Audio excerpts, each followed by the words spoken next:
Live from the Export Beer Garden studio and brought to you by Export Ultra, the beer for when all of your teams win in the same weekend. This is the Agenda podcast for Monday, the 27th of May. The Agenda podcast, the home of sporting nonsense and claptrap.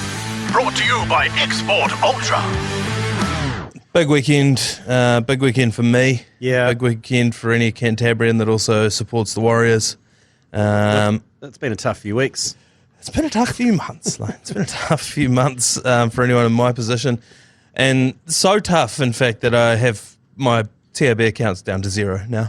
Because despite the fact that both my teams won across the weekend, I was not brave enough to invest in either of those. And I think anyone that was probably has a gambling problem, because you can't tell me you knew either of those were going to come in. And we'll get to those very shortly. But just before we walked in here, we were watching the Indy 500. Yeah, that's been obviously Scott McLaughlin, who's on pole position. Marcus Armstrong is another. He's out here to retire. His Honda engine blew up, and Scott Dixon's in it as well. But the start was delayed by 3 hours due to an electrical storm, and they evacuated 120,000 people from the venue. Holy shit. And then had to get them all back in again once the storm passed. Where did they go? I don't know. The car park? I don't know. They just said, we've had to evacuate the crowd. We're going to delay the start for 3 hours. Still going to be 200 laps of just going round and round. In circles, yeah. As recording this, 80 laps have been completed, and Scott McLaughlin is back in the lead. Oh, yeah, so he got overtaken briefly. Yeah, the guy, he's pitted, the other guy who overtook him, but he's got a problem with his clutch. He's been told by his pit crew when he comes into the pits, he's going to have to pump the clutch to get out of the pits because he's got a bit of an issue, a bit of a sticky clutch situ. So see how that plays out. So is he going to pull out of the thing?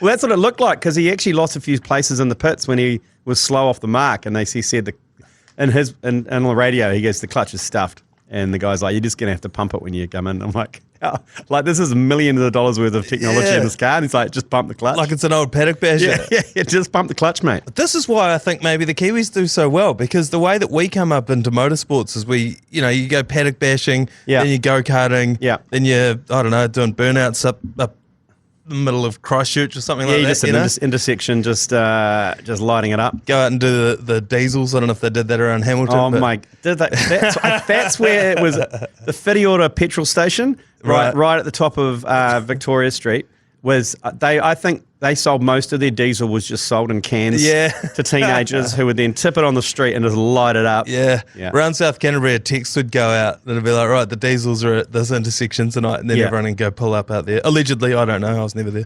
And then tip diesel all over a country intersection and then just rug it up.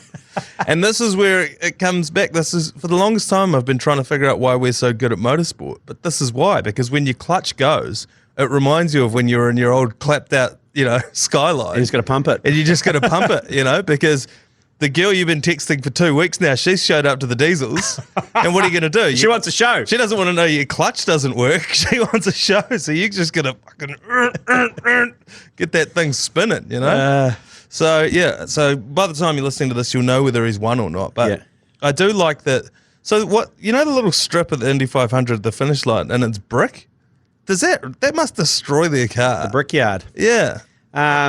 Look, it's a very strange thing to watch, and I was saying to you, Americans are so American because they would have watched Formula One and then we can do that, we can do it better, and we'll simplify it by just going round and round. Yeah. And they saw cricket and they said, it's too complicated, let's do baseball. Yeah. And then they saw rugby and they were like, oh, yeah, chuck it forward. Yeah. So they just make it, everything's so, and it's basically Formula One cars going around left-hand turns in a circle. It's kind of a circle. It's kind of a oblongy. It's got a little bit of it, but rhombus. But you are leaning left the whole time. There's no turning right. Nah, that must cause havoc on your neck, because you always see the Formula One drivers and they're doing their neck exercises and that. Well, what if you're only going one way? You just Do they have like the who's our man Nadal, where the left arm's enormous and the right arm's just a bit withered? Yeah, well, I mean, some of the IndyCar races are street races. This one in particular. Oh, right. The Indianapolis 500 is the one that just goes round and round in circles. There's a few of them that go round and round in circles, but there is quite a few that's on track as well. Yeah, which is they kind of mix it up. But for the Indy 500, they just looked at Formula One and were like, love when you turn left, love it. That turning right. what's that about? I can't. Why would you do both? Speaking of turning left and right, the Monaco Grand Prix was in the weekend, and the local boy, Charles de Klerk, took it out finally. He was on pole position last few years, actually, and he stuffed it up both times. He blamed it on his team. Yeah. But he pulled it off in front of Oscar Piastri in the McLaren, and then Carlos Sainz, the other Ferrari driver, was third, and then Lando Norris in the under McLaren was fourth. How would you go as the pit crew when you've dedicated your entire life just to making this one guy look good on the podium, and then he turns around and slags you off? He gets paid, like $100 million, turns around and goes, fuck those guys in the pit, they screwed it up for me. Admittedly, they did do it a few years ago when they accidentally called them both into the pits at the same time. And you can only pit one car at a time in the Ferrari. And so he was stacked up behind them and he goes, what'd you call me in for? That's fair enough. That is dumb shit. But if it's just like, oh, look, we're a couple of milliseconds off the pace. Yeah. Team wasn't good enough. You're like, oh, come on, man. It's Yuki Tsunoda that I like listening to, because Yuki Tsunoda just goes off his head and he's like, English is his second language, and he's obviously been hanging around a lot of engineers and mechanics. Yeah, right. He's got an absolute mouth like a sewer. Yeah. And he's on the radio going, fuck up, fuck up. He's just fucking swearing and fuck up. That'd be me. I couldn't deal with it, because if I'm in a stressful situation, I got someone chirping me, I'm just like, I just need you to shut the fuck up while I figure this out. Well, that's why if you watch there's a Tour de France docos on Netflix. You know, there's myriad of them. I think there's a new one coming out of the Tour de France last year.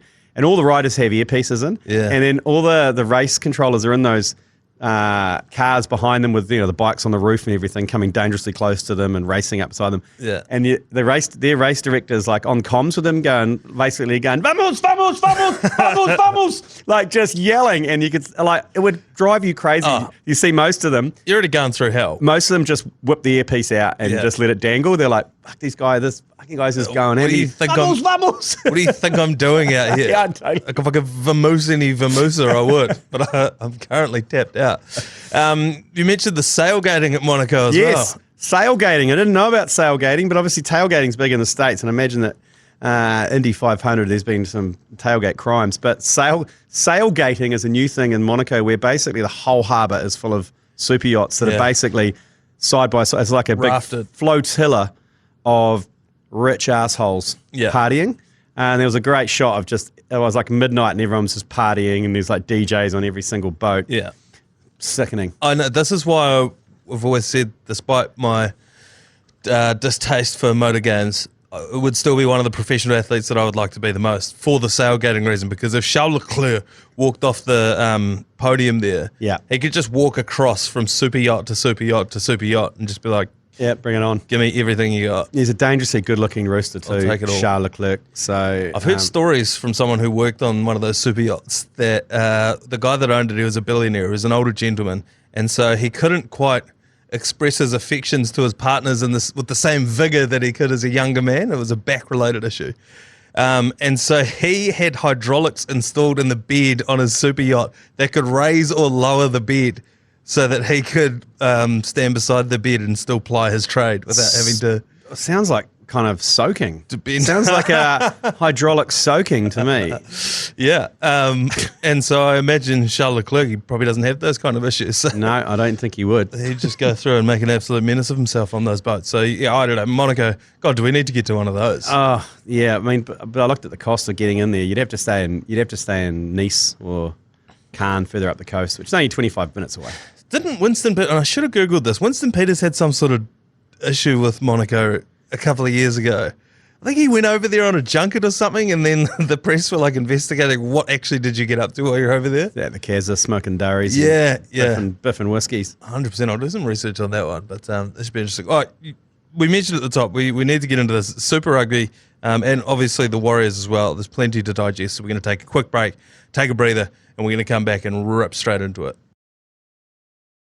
We're going to start with the Wars, and again, we'll do a deeper dive on this on the Mad Monday podcast out later on today. But another improbable victory, 24-20. Literally against all odds. Against all odds. On the day, so before the game even went ahead, last week we had such a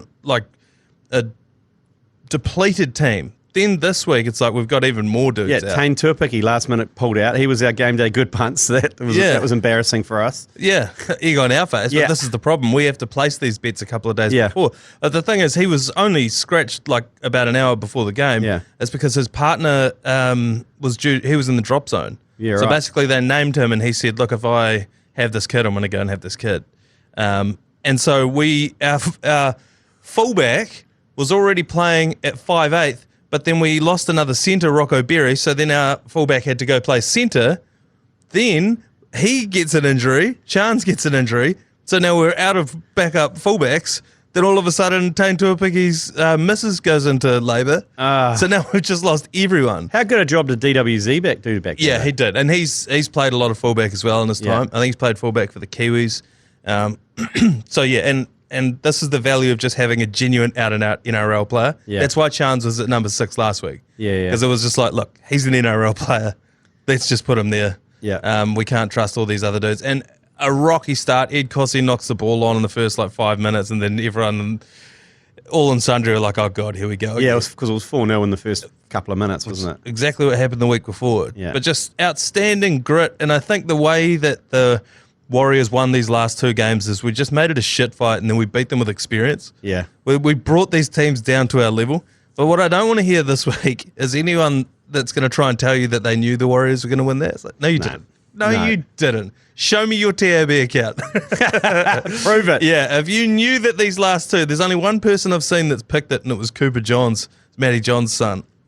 He went on a podcast over in Australia, said that the Warriors were going to beat the Panthers. It's the only person I've seen who called it. But saying I don't that, know what he said about that. If you listen to the sports book, I mean, it's some of the stats that Carl was giving us around the Dolphins playing away, and this is this is genuinely their first away game, really, because I've been in Queensland and their away game was Magic Round in Brisbane. They went to Darwin, I think. Yeah. And I think they went to Vegas, and that was about Townsville. Did they go to Vegas at all? I don't know. In the first one, I'm not sure. Don't think so, no. But yeah, Townsville and the rest were. And so imagine that the first 10 rounds you play in your home state. Imagine if we played them all in New Zealand. Yeah. You know what I mean? So that I mean, there was something in that, and I genuinely think there was something in that because they came. There was a freezing cold sou'wester. It was freezing. It was raining. It was awful. Yeah, sleeting sideways. Yeah, and yet still packed our crowd. Still 25,000 people in there. That was good to see. It was good to see. But you're right. The other stat was that no one that's beaten the Panthers in their championship run has lost the next game. So they always beat whoever they come up against next. I don't know if I buy that stat too much, but I think the home away one for the Dollies is a viable one. Yeah, 100%. So that's good. We're now going to the bye round, so we don't have a game this weekend. So we've now got like a 2-week stretch where we're off. And then the following week we're up against the Cowboys, who are sort of probably about where we are at the moment. But how serious are these injuries? How serious is Shawnee J? How serious is, Adam Fanua-Blake should be playing again, hopefully. Everyone can crowd around him and his midi and make them feel comfortable and just see out the season. But there's a few others, like Chance, all that. I mean, I haven't heard much. All I know is they're out. Don't know. Wade Egan, it was a head knock. So he will now have had 3 weeks rest since that head knock. So he, in theory, should be fine and he should come back.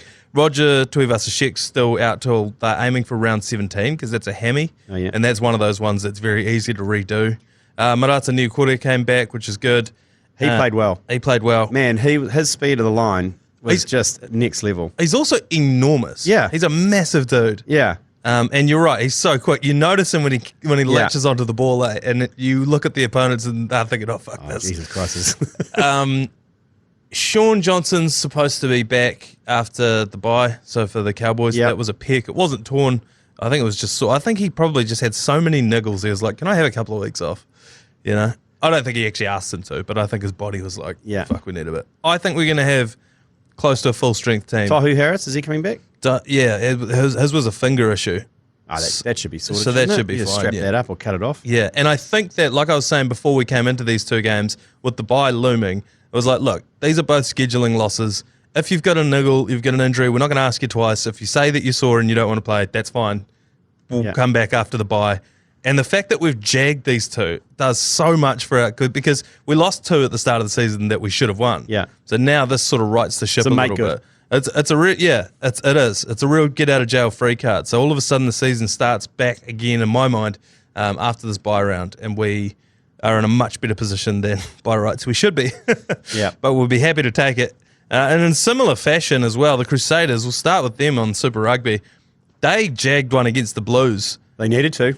They had to, but it felt the same when the final whistle went. I was just like, "Oh fuck, did they win that?" Oh yeah, I guess they did. And they did. I think, and me and Matty called the game, and Matty's, a lifelong Aucklander, Blues fan. He said that the Blues have kind of like a little brother mentality against the Crusaders. That it's kind of like when we play Australia at cricket. Yeah. Doesn't matter how well you're going, they'll always be your bigger brother. Yeah. And you've always got memories of getting, And when it matters, Yeah. they will always beat the crap out of you. Yes. Your older brother. Yeah, and that is what happened. No matter how old they get, that is what happened on the weekend. They only just eked it out 29-27, and the ramifications of this are pretty interesting. And if you're sick of us clapping on about the Crusaders because they're outside of the 8, I'm not going to argue against you, but I will say this: so they're now on 19 points. They can. This is ridiculous. They can mathematically still make the 8. And here's how: they need to beat Moana Pacifica next week, which you would think they would. Yeah, it's at home. Yep. It's at home. But they also need the Drua, who are on 21 points, to lose at home to the Rebels. That's going to be a tough ask. And they got humped by Highlanders. They did get humped by the Highlanders, but they have the biggest home and away differential out of anyone in the competition. They also need the Force to lose. Now, they're at home to the Brumbies, who just humped whoever they played. I can't remember on the week. I think it might have been the Reds. So, best case scenario is Crusaders win, Force, draw, lose. Yeah. Then the Crusaders are through. That's crazy. And then they'll play the Blues, who they've just beaten. So that is the ramifications here. Like, that could be a massive shake-up for the playoffs. Even if the Blues should still win that, but you'd still look at that as the Blues and be like, "Oh, you're kidding?" Not again. Yeah, there is another way where the Force can win, but without a bonus point, and then the Crusaders win with a bonus point, and then they go through. All of that hinges on the draw losing. It's ridiculous. The only team in the comp that can't make it going into the last week of the season is the Waratahs. It shouldn't be that way. It shouldn't be the way. It should be the top 6. The first 2 teams get a bye or a second bite of the cherry or something like that, like the NRL. You commentated the Hurricanes versus the Chiefs. Yes, on I did. Friday night. Yeah, 20 points to 17. a penalty on full time to win it for the Hurricanes. Kind of frustrating, really, watching that, because it was Luke Jacobson who pulled off one of the biggest hits you'll see in Super Rugby. Absolutely flattened the Hurricanes. And because it was such a big hit, he drove them back and landed on top of them. And you could see him desperately trying to roll away. His legs were like Dean Lonergan. Like, he was trying to get out, and they just pinned him on there, and it was a penalty. And it was such a waste because it was such a tight game. You could see the Hurricanes were trying to, get up there to score or whatever. And then to get a penalty, a soft penalty like that, yeah, I was pretty, as a Chiefs fan, pretty livid. But it was another one of those ones where if you're trying to explain it to someone, you're yeah, like, it was like, he couldn't roll away. It's like, yeah, I know, but he didn't, did he? And it's like, but he just smashed a guy, like just absolutely folded him. Yeah, which is what we want. Yes, in the game. And then he gets penalised. It's like, I felt so sorry for him because he literally couldn't get away. No. How do you get out of that situation? I know. When like that guy, was that Palacio Tossi, the 145 kg prop from the Canes, is on top of you? What are you supposed to do? Yeah. There's nothing you can do, but it is the rule of the game. And then the ref will say, "Oh, well, you're supposed to not put yourself in that position." Yeah. It's like, well, what do you want? So then at that point, you're legislating against massive hits. Yeah. So, yeah, I don't know. It's a little bit disappointing. Anyway, but one of the highlights was, you don't often see it, but when it does happen, but when the referee gets caught up in the action and sometimes gets caught in the maul, but he got absolutely piss bowled. Yeah. And like proper shoulder barge straight to the deck. And look, admittedly, McConey and I are one-eyed Chiefs fans, Yes. and so we may have taken that opportunity to maybe just lay into. Is it Paul Williams? What's his? Yeah, it is Paul Williams. It's the guy off Taskmaster. Yeah. Anyway, this is how the mainstream, this is how the missionary covered the incident. Now McKenzie, the switch coming through the ball, cleaned out Paul Williams. Ball on the ground. That's a bad tackle missed there by Paul Williams. So, and this is McConey and I. Sneakers back inside. Oh, the ref gets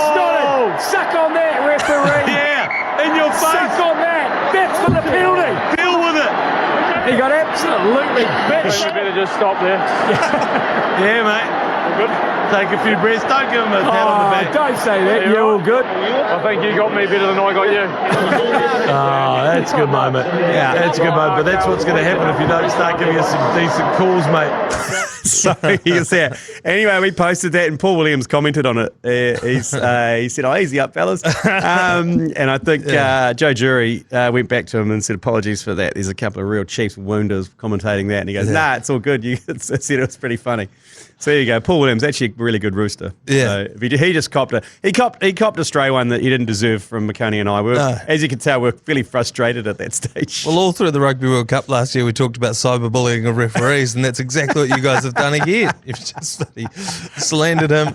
But I understand it's the heat of the battle. It was the heat of the battle. You could see a professional like TJ Johnson. He put one little quip in there, like bad missed tackle there from Paul Williams. I mean, that's professionalism. Oh, is that what he said? Yeah, okay. Yeah, that's professionalism, and it's a nice little quip. Ours is just like, suck on that! Suck on that, Paul Williams! He's been bitched. And that's what you get when you tune into the ACC. So if you haven't already, well, I mean, if you haven't listened to the commentary and listened to this podcast. You're saying wrong, you. Landers, as we mentioned, they absolutely humped the draw. That was my league of the three-way for... we had a shocker on that three-way, didn't we? Shocker on the three-way, which is not surprising. So we're going to reevaluate the criteria of the three-way. If you haven't already, the ACC Sportsbook's out every Friday, covers off the weekend sporting action, and we get someone from the TAB on every week to digest what's going on. A couple of horses came in, though. A couple of horses came in, too. So that was good. Yeah, it was. I immediately reinvested those. However, and just quickly before we wrap up rugby here, the Toshiba Brave Lupus with ex-All Black Richie Mo'unga at number 10 beat the Panasonic Wild Knights in an epic Japan Rugby League 1 grand final. And so Richie Mo's won the... Richie Mo, and brother of Matt Ward is the coach of one of the coaches of the...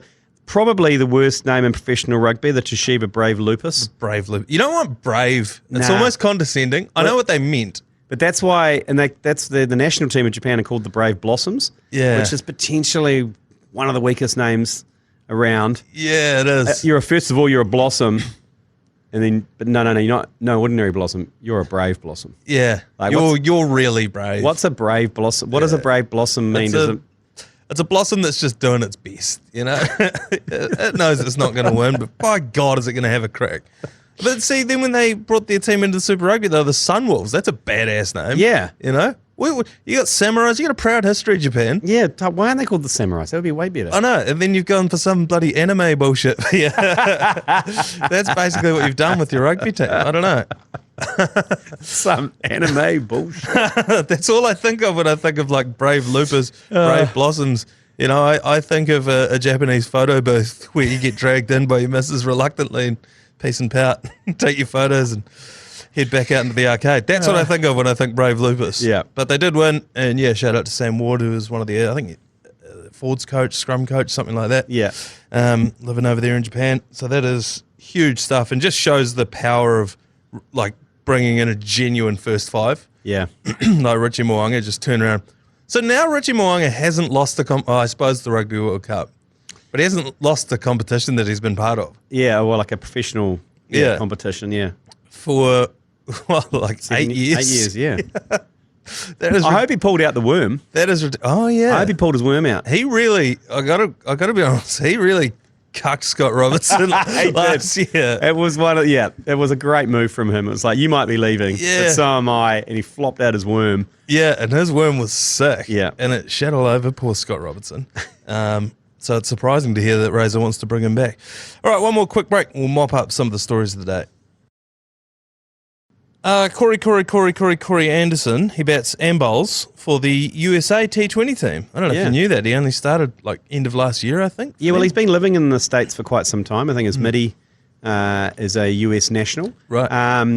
Yeah, it was funny with Corey Anderson. He was, in 2015, during that World Cup, you go through some of the score sheets of those games, and he was coming in about 5 or 6, or maybe 6 or 7, and scoring 40, 50 runs off about 10 balls. Yeah. And remember, he was going through that hot patch where he would hit those ones over mid-wicket, would go so high and so far, and then he'd come in and bowl 140k. Yeah. And it was like, and then he just got injured, and you didn't see him again, and he disappeared. No. And then he basically went overseas, played a bit overseas, and then moved and got a hot midi in the States and moved stateside.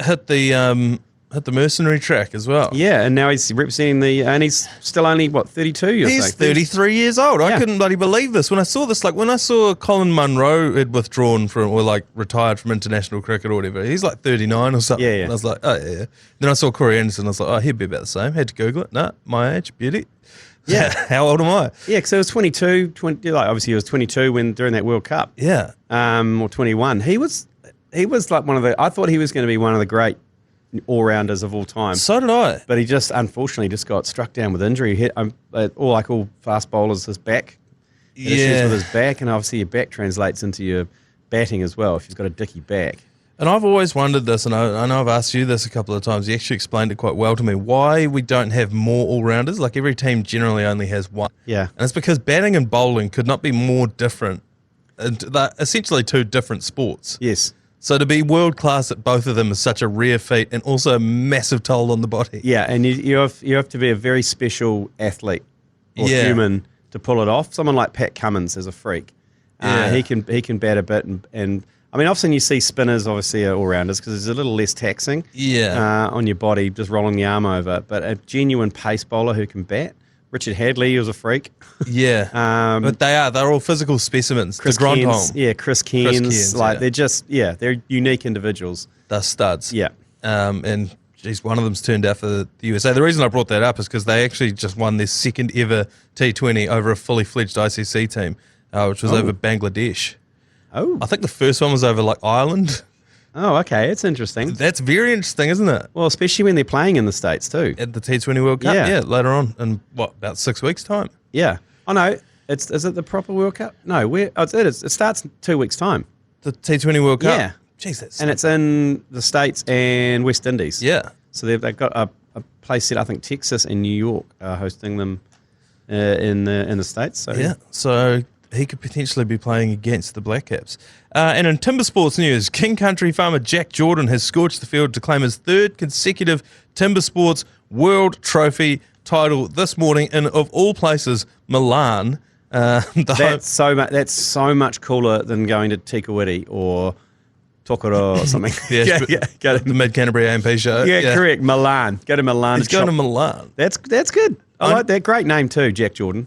Jack Jordan, I mean, he didn't really have a choice but to become one of New Zealand's greatest Timbersports men of all time. So Timbersports, we're talking your wood chopping, your standing wood chop. We're talking your climb out the pole chopping. They do them all. The soaring. The whole thing. The one where you stand on top of it and you whack it in between your legs. Yeah, the one where you're just about to take your toes off. About to take your toes off, that one. The one where you stick the boards in the side as you climb up and keep chopping away. Yeah, all of that. Yeah, okay. And nobody in the world is better at that than Jack Jordan. Well, good on you, Jack. Not to be confused with Jack Johnson.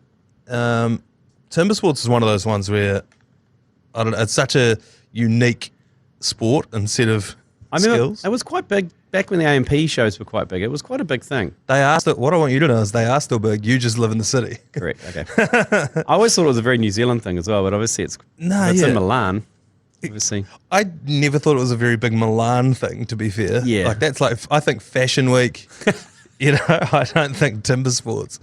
So hopefully he filled his bags on the way back through customs. And just quickly, this story crossed my desk this morning, and I just love it. Canterbury mother summoned to court for helping her child cast a fishing rod without a licence.